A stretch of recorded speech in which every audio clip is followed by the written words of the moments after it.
Само 15 минути след началото на прегледа става ясно, че тази кола, произведена през 2006 година, от днес не отговаря на изискванията. Теста на този автомобил е провален, тъй като не може да покрие емисии. Айде де, вече не ми се вярва.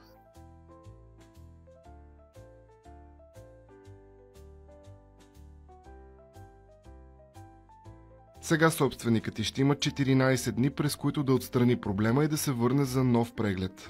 По новите правила пък се опитаха да минат технически преглед. Оказа се много трудно.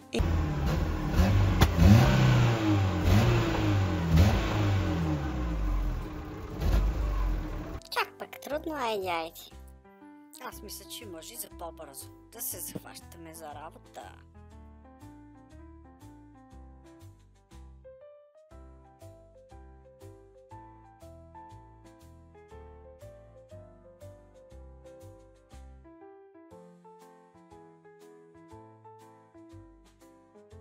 Автомобил, от който никога няма да мине преглед. Или пък ще.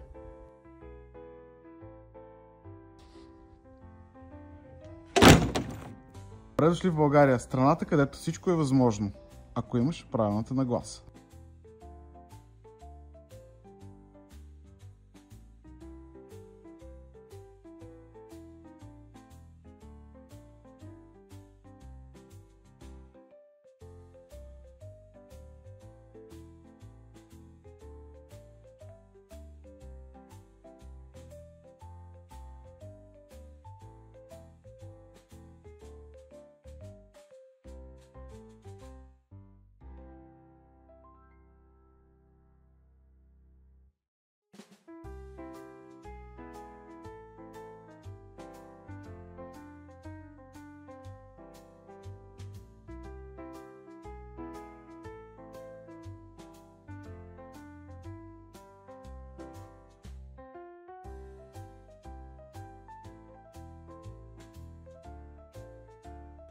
Като нова е почти.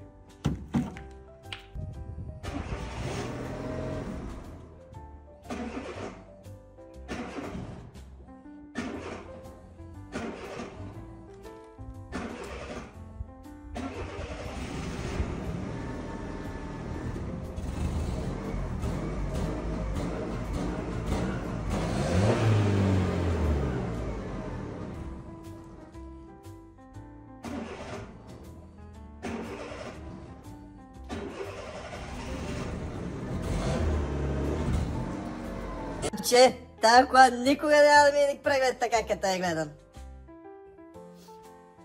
Но той само така си мислеше.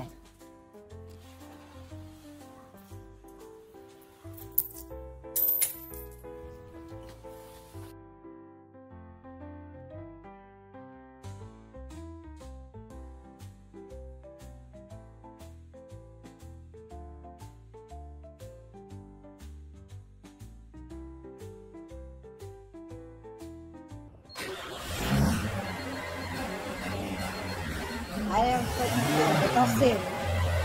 Не ни карай много, защото ще разпадне.